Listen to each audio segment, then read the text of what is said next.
علم الکلام کے اوپر آج کا ہمارا لیکچر یہ اس کے جو مختلف ادوار ہیں علم الکلام کے،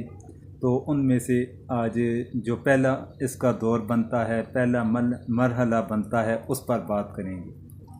تو اسلام کے ابتدائی دور کے اندر دیکھا جائے تو اعتقادی مسائل پر بحث و مباحثہ کی ضرورت نہیں تھی۔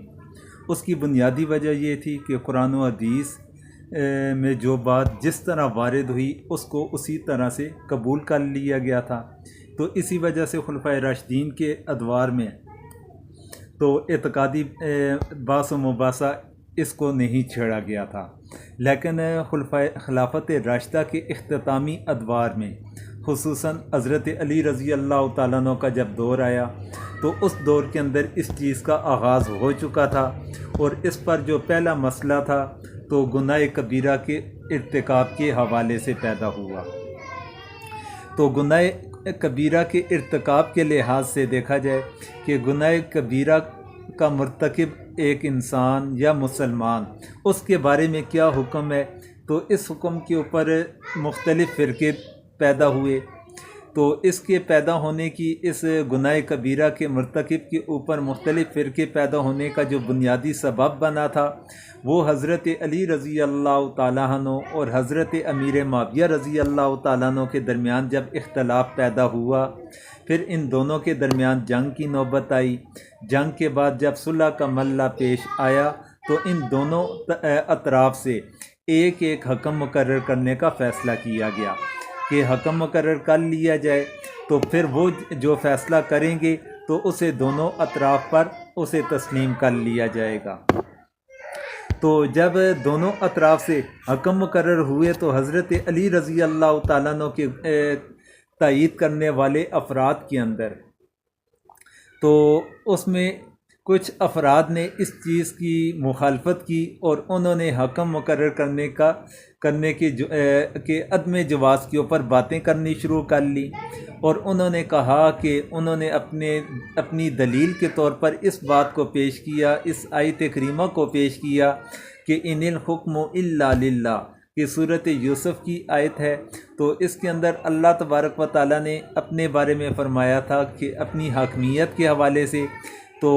حضرت علی رضی اللہ تعالیٰ عنہ کے گروہ کے اندر کچھ افراد نے اس آیت کریمہ کا سہارا لیتے ہوئے یہ جواز پیش کیا کہ حکم تو صرف اللہ تعالیٰ کی ذات ہے، اللہ تعالیٰ کے علاوہ کوئی بھی حکم مقرر نہیں کیا جا سکتا۔ تو اس کے اوپر جب یہ بات چلی تو نعوذ باللہ انہوں نے کہا کہ حضرت علی رضی اللہ تعالیٰ عنہ اور حضرت امیر معاویہ رضی اللہ تعالیٰ عنہ، ان دونوں حضرات نے جب اللہ کو چھوڑ کر اپنے اپنے طور پر حکم مقرر کر لیے تو گویا کہ انہوں نے قرآن کی مخالفت کر لی، اور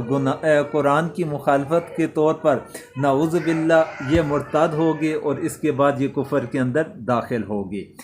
تو اس طبقے کو کہا جاتا ہے خوارج کا طبقہ،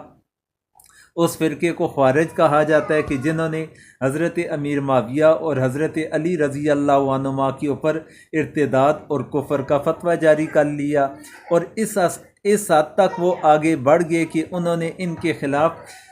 قتال کا بھی فیصلہ کر لیا کہ ان کے خلاف لڑنا یہ لازم اور ضروری ہو چکا ہے۔ تو حضرت علی رضی اللہ تعالیٰ عنہ نے پھر باضابطہ طور پر ان کے خلاف جنگ بھی کی تھی۔ حضرت عبداللہ بن عباس رضی اللہ عنہما نے ان کے ساتھ مناظرہ بھی فرمایا تھا۔ تو اس طرح دیکھا جائے تو حضرت عبداللہ بن عباس رضی اللہ تعالیٰ عنہ کا ان کے ساتھ مناظرہ کرنا کہ ان کے جو اعتراضات تھے، خاص طور پر گناہ کبیرہ کے ارتکاب، ان کے جو نظریات تھے، ان نظریات کے حوالے سے، تو یہ پھر علم کلام کے اوپر بحث و مباحثہ کا آغاز یہ حضرت علی رضی اللہ تعالیٰ عنہ کا دور، اس کے اندر یہ چیز ثابت ہو جاتی ہے۔ پھر اس کا دفاع کرنا یہ بھی پھر صحابہ حضرت علی رضی اللہ تعالیٰ عنہ کے دور کے اندر اس پر شروع ہو چکا تھا، جس طرح حضرت عبداللہ بن عباس رضی اللہ عنہما نے ان کے ساتھ مناظرہ کر کے ان کے دلائل کا جواب دے کر، ان کی اعتراضات کا جواب دے کر تو علم کلام کی ایک طرح کی بنیاد بھی رکھ لی تھی۔ تو پھر خوارج کا معاملہ جہاں تک رہا، پھر وہ اس حد تک آگے بڑھ گئے کہ انہوں نے فیصلہ کر لیا آپس کے اندر کہ حضرت امیر معاویہ رضی اللہ تعالیٰ عنہ اور حضرت علی رضی اللہ عنہ ان دونوں کو شہید کرنے کا انہوں نے ارادہ کر لیا۔ ایک تاریخ کا تعین کیا، اس تاریخ کے اوپر حضرت علی رضی اللہ تعالیٰ عنہ پر بھی حملہ آور ہوئے اور حضرت امیر معاویہ رضی اللہ تعالیٰ عنہ پر بھی حملہ آور ہونے کا پروگرام تھا۔ اتفاق سے اس دن فجر کی نماز میں حضرت امیر معاویہ رضی اللہ تعالیٰ عنہ مسجد نہ آ سکے کسی وجہ سے، تو وہ تو محفوظ رہے، لیکن حضرت علی آئے تو وہ شہید کر دیے گئے۔ تو اسی مسئلے کی بنیاد کو بنا کر پھر اس کے بعد مزید کچھ فرقے اس پر بنے۔ ایک تو فریق بن گیا خوارج کا، تو خوارج ان کا یہ نظریہ ہے کہ جو گناہ کبیرہ کا مرتکب ہوگا وہ کافر ہوگا۔ یہ نظریہ بن گیا فریق خوارج کا۔ فرقہ خوارج کا یہ نظریہ کہ گناہ کبیرہ کا ارتکاب کرنے والا جس نے گناہ کبیرہ کیا تو وہ گویا کفر کے اندر داخل ہو گیا۔ پھر اسی کے قریب ایک اور فرقہ مرز وجود کے اندر آیا جسے معتزلہ کے نام کے ساتھ یاد کیا جاتا ہے۔ تو معتزلہ کا یہ نظریہ تھا، انہوں نے کہا کہ ایسا شخص جس نے گناہ کبیرہ کیا وہ کافر تو نہ ہوگا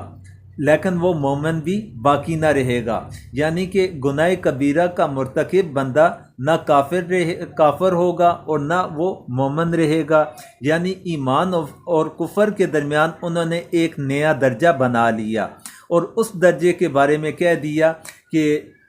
جو گناہ کبیرہ کا ارتکاب کرے گا وہ اس درمیانے درجے کے اندر رہے گا، ایمان اور کفر کے درمیان کے اندر۔ یہ دو نظریات بن گئے، دو فرقے بن گئے۔ پھر ایک فرقہ یہ بنا کہ جسے مرجیہ کہا جاتا ہے،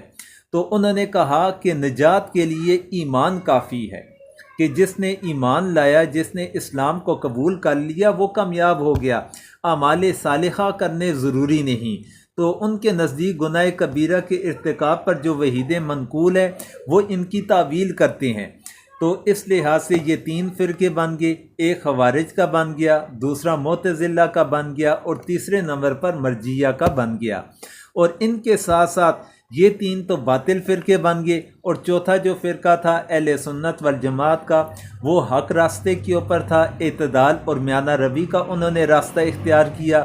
جس طرح قرآن اور احادیث مبارکہ کے اندر نظریات موجود ہیں اس چیز کا انہوں نے پرچار فرمایا، اور انہوں نے کہا کہ مسلمان اور کافر ہونے کا مدار تو ایمانیات کے اوپر ہے، تو لیکن کبائر کے ارتکاب یعنی گناہ کبیرہ کا جو ارتکاب کرے گا تو اس سے انسان فاسق اور گناہ گار ہو جاتا ہے، یعنی کہ گناہ کبیرہ کرنے کی وجہ سے اس کا تعلق اسلام یا کفر کے ساتھ نہیں بنتا،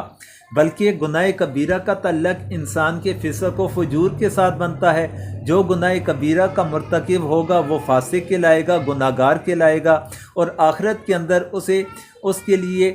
وہ بندہ جو گناہ کبیرہ کا مرتکب ہوگا تو وہ بندہ آخرت کے اندر دوزخ کے عارضی عذاب کا مستحق بن جاتا ہے۔ وہ مستحق تو ٹھہر جائے گا گناہ کبیرہ کرنے کی صورت کے اندر آخرت میں عذاب کا، پھر آگے وہ اللہ تعالیٰ کی چاہت کے اوپر اس کا انحصار ہوگا۔ اللہ تبارک و تعالیٰ چاہیں تو اسے سزا دے دیں، اور اگر اللہ تبارک و تعالیٰ چاہیں تو اسے معاف فرما دیں۔ یہ پھر اللہ تبارک و تعالیٰ کے دائرہ اختیار کے اندر آ جاتا ہے۔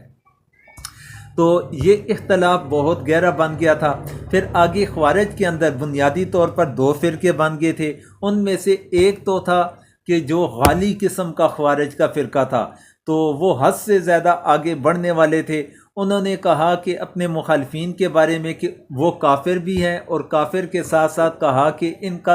انہیں اگر قتل کر دیا جائے تو ان کا قتل کرنا جائز ہے۔ یہاں تک انہوں نے نظریہ اپنا پیش کیا کہ جو ان کی مخالفت کرے گا ان کے نظریات کی، تو ان افراد کی عورتیں ہوں، ان کے بچے ہوں، انہیں قتل کرنا بھی انہوں نے جائز ٹھہرا دیا۔ تو پھر یہاں تک کہ جو لوگ کہنے لگے ہمارے ساتھ تعاون نہ کریں گے تو انہیں بھی انہوں نے کافر کہا۔ تو اس فرقے کا نام ازارقہ بن گیا، کیونکہ یہ لوگ نافع بن ازرق اس کے پیروکار تھے۔ نافع بن ازرق تو اس کی ولدیت ہے ازرق، تو ازرق کی وجہ سے اس فرقے کا نام ازارقہ فرقہ کہلانے لگا۔ تو اور پھر اس کے بعد انہی کی قیادت کے اندر بصرہ اور اہواز کی طرف یہ لوگ چلے گئے، وہاں انہوں نے اپنی حکومت بھی قائم کی اور آہستہ آہستہ یہ فرقہ بالکل ختم ہو گیا۔ پھر خوارج کے اندر ایک دوسرا فرقہ بھی ہے جس کا نام عباضیہ ہے، وہ اپنی نسبت عبداللہ بن عباس کی طرف کرتے ہیں، جس وجہ سے اس فرقے کا نام عباضیہ مشہور ہو گیا۔ اور اس فرقے کا جو نظریہ تھا، یہ دوسرے مسلمانوں کو کافر تو کہتے ہیں، لیکن ان کے یہاں کفر کی ایک اور اصطلاح ہے، اور وہ یہ ہے کہ دین کے اعتبار سے کافر نہیں بلکہ کفران نعمت کے اعتبار سے کافر ہیں، یعنی کہ نعمتوں کا انکار کرنے کی وجہ سے وہ کہتے ہیں کہ یہ کافر ہے۔ اور یہ فرقہ اس دور کے اندر بھی عمان کے اندر اور بعض افریقی ممالک کے اندر موجود ہے، اور وہ دوسرے مسلمانوں کے ساتھ مل جل کر رہتا ہے۔ یہ ابتدائی طور پر جو سب سے پہلا مسئلہ علم کلام کے لحاظ سے اٹھا تھا، تو اس کے اوپر مختلف فرقے جو بنے، ان کے نظریات، ان کے عقائد، پھر ان فرقوں کے نام، یہ آپ کے گوشے گزار کر لیے۔ تو انشاءاللہ العزیز اس کے بعد دوسرا جو ہمارا مسئلہ ہوگا وہ انشاءاللہ کل آپ کے سامنے ذکر کیا جائے گا۔